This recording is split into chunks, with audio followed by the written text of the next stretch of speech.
How's it going, everyone? Will with Atlanta Excellence here, and this video is going to be my top tips.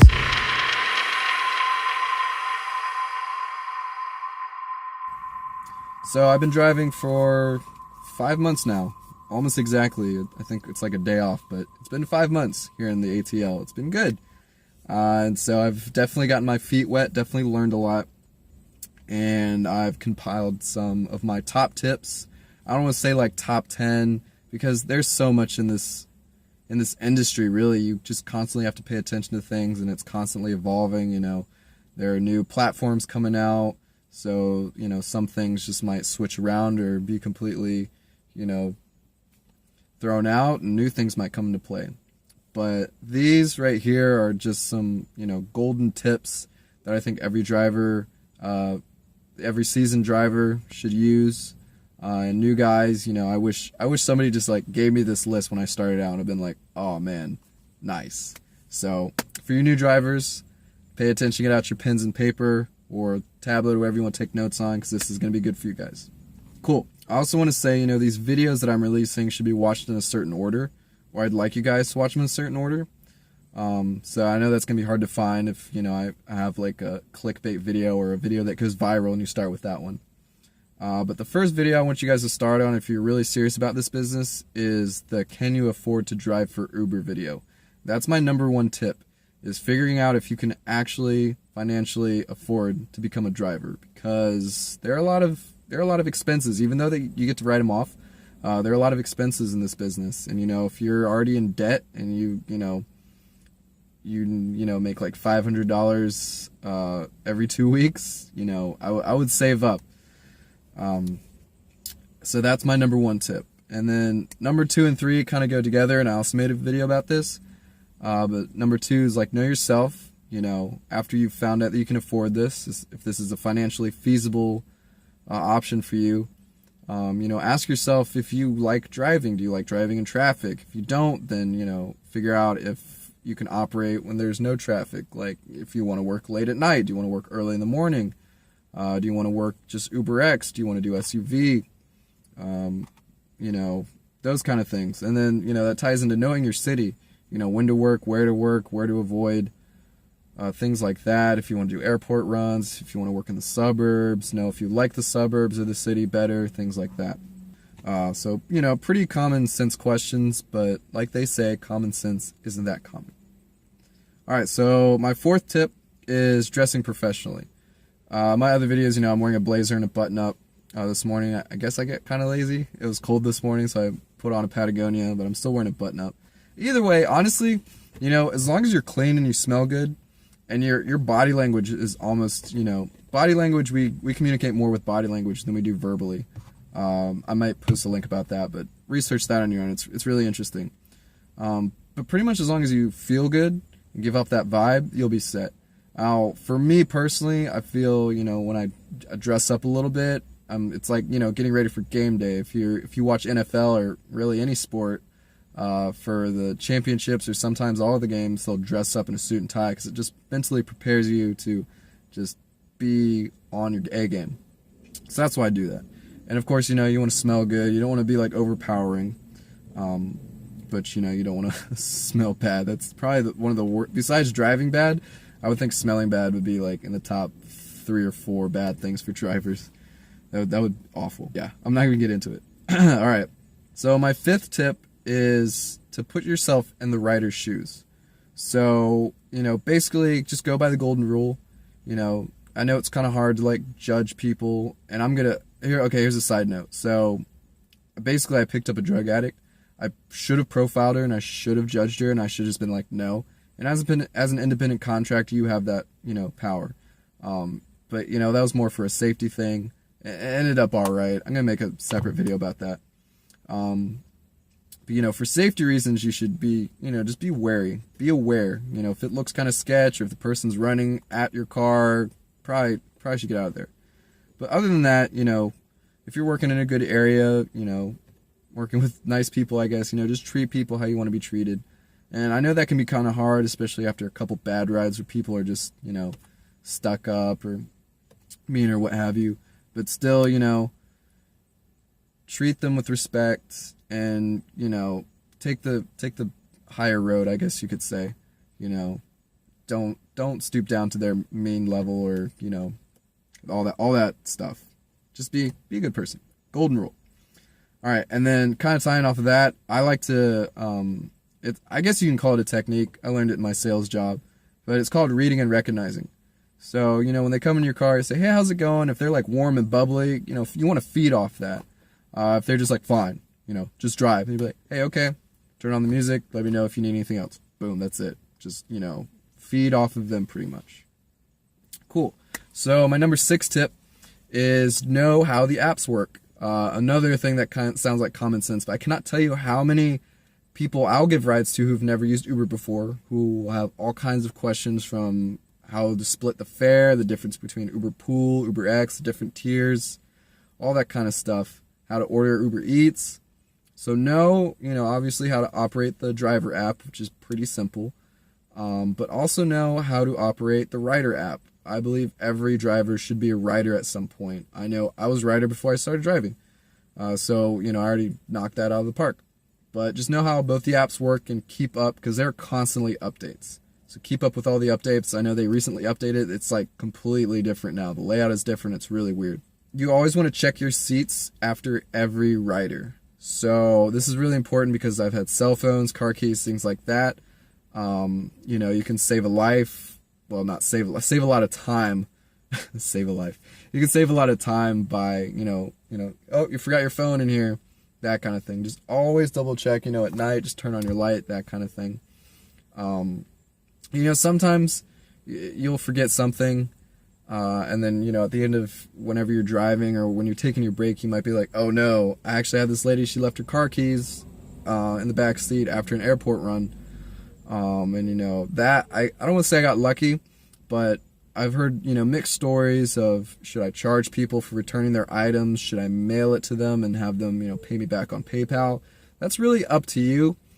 Personally, if it's, you know, if it costs like $5 to mail their car keys or something very important to them, I'm more than happy to do that to them. You know, I make enough money to where, well, one, I check my seats. So that doesn't happen very often. Maybe once a month. Not even. It's happened to me like twice, and I've been working 5 months.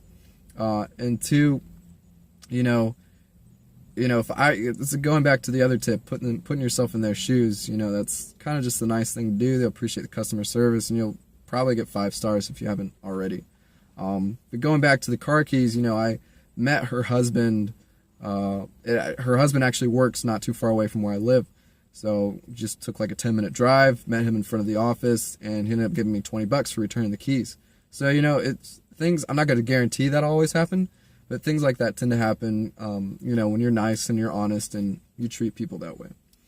But to kind of save you time and money in the long run, just always check.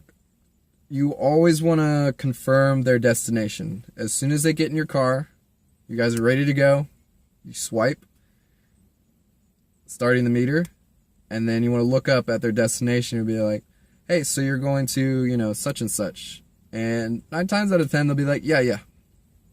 I cannot tell you, though, how many times it's been like on the other side of the map. They're like, whoa, no, you know, that's not right. I don't know what's going on. No, this is really where I want to go. And then from there, you can ask them to change the destination. It's pretty easy. Just always confirm that destination. You want to talk about saving time and money? Ask that. You want to over communicate with your riders, even before they get in your car. You know, if the distance is like over like 8 or 10 miles, or if it's going to take like 15-20 minutes to get them, which I rarely do. I only do that if I'm like stuck out in the boonies and I don't want to put a lot of dead miles on, and that's the only way to get me to the city. But I always call them. I'll be like, hey, you know, I see you're kind of far away. Is that time frame okay with you? Are you willing to wait that long? Because there's nothing worse than driving, you know, 10 miles or 15 minutes, and, you know, 2 miles away they cancel on you, because they get charged after the 5 minutes, but you don't get any of that. The only way you get money from cancellations is if you cancel. So always communicate with that. And if they say no, then be like, okay, you know, you can either cancel this ride or, you know, figure out something else. That'll save you time and money. You know, if it looks like, or if you've already been to this destination, it's an apartment complex, and if they haven't texted you their gate code, call them, text them, get that gate code. I'm going to make a tip for riders. I don't know why. I've done this before. I did it once, and I learned. But text us your codes. That's all I'm going to say. Same thing if, like, the pin's in a weird spot, you want to, call them, be like, hey, it says you're in the middle of the road. Are you at a hotel? Something like that. That happens a lot in Atlanta. And, that'll save you a lot. And then going back into the body language thing, before, as they're approaching your car, you want to smile. You want to wave at them if you want to. You don't be like that. Be like, hey, how's it going? Just be open and friendly. You kind of have to be in this business.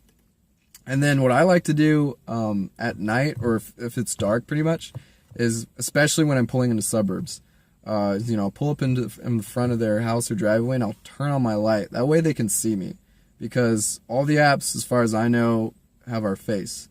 So, but not, a lot of us are driving box cars that all look the same. So it's just really good to, shine the light on, show you your face, and it's just a lot easier, because, again, they're getting to a stranger's car. Kind of awkward. All right. And then, as soon as they get in, do your thing, and then, ask them if they want the AC or the heat up or down, if there's anything that you want to listen to. But just over-communicate. You don't have to, carry the best conversation, but just always over-communicate. You want to keep track of everything.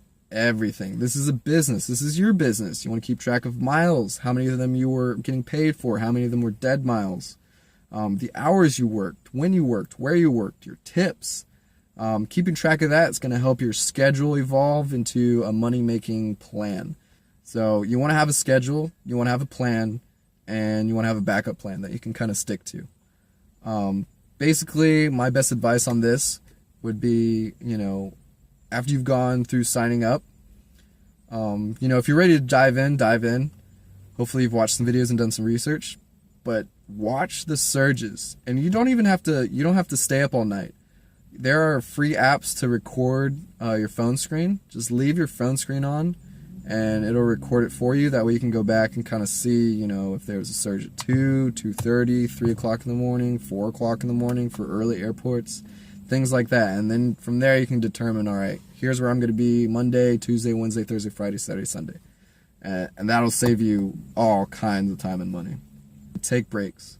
So, especially for your full-time drivers, I'm going to make a separate video on kind of like the health things you have to watch when it comes to driving in your health. It's bad for your posture. It's bad to sit down in general.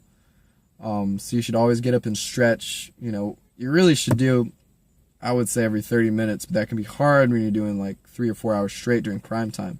But, really get out, stretch, take a break. If you're getting frustrated, just pull off to a safe area, breathe, because if you're not in a good mood, it's going to feed off to your riders, and your day is just going to get worse. So take breaks. And bring snacks with you. Bring something I love food. Bring some awesome food, preferably healthy, but bring some awesome food that you'd be like, oh, that tasted so good. All right, I'm ready to go kill it. That's going to help out a lot. Play music. Nothing more awkward than a quiet car. And then my last one, which kind of ties off into taking breaks, is be positive and stay positive. Having all this or using all these tips are definitely going to help with that. But I will say, it's just like any other job. You usually only see the surface area when you're the rider. But as a driver, it can be very discouraging sometimes. At an extreme level, you can get in an accident, and I'll make a video on that. But that can make people quit right there, and I hate to see that when there's so much you can do, especially if you're one of those people who took out a huge loan for your car, which I would not recommend, and now you're kind of screwed. But there can be long waits. It's been 20 minutes since, which isn't even that long, but it's been 20 minutes since my last ride. So there can be long waits, which is why I recommend you should bring something productive to do. Document stuff like I'm doing. Give advice after you've experimented and gone through the ropes. If you've done it for a day, you can make one of those first day videos. You know, traffic can get, I like driving. Traffic, it's nice getting paid for it, but still it can get a little discouraging. So, you know, have a plan to just stay positive. And, you know I got this from the Simple Driver. Shout out to him. He's a great mentor, and he's here in Atlanta too. But he always says drive with a purpose. I cannot agree more with that. You know, have a purpose, know why you're driving. If you're simple, you're just doing this for the money, hey, more power to you. But think about the things you want to do with that money. You know, think about why you're driving here, why you're driving there, what's the purpose of it. And, you know, having a plan to execute that purpose is just going to make things a lot easier and help you stay more positive. Cool. So I know a lot of those things tied in together. Throughout this video, I'll, you know, number them. And in the description, I'll have like a jotted list, as well as on my blog, which I encourage you guys to check out. Also encourage you guys, especially if you're from Atlanta, check out my Instagram, my Snapchat, my Twitter. I'm constantly on those, taking screenshots. You know, Atlanta drivers are lucky. You can just look at my Instagram and be like, okay, here's where I need to be on Friday or on Monday, things like that. Cool. So, but I really hope this helped you guys, and I'll see you guys in the next video. Take care. Drive safe.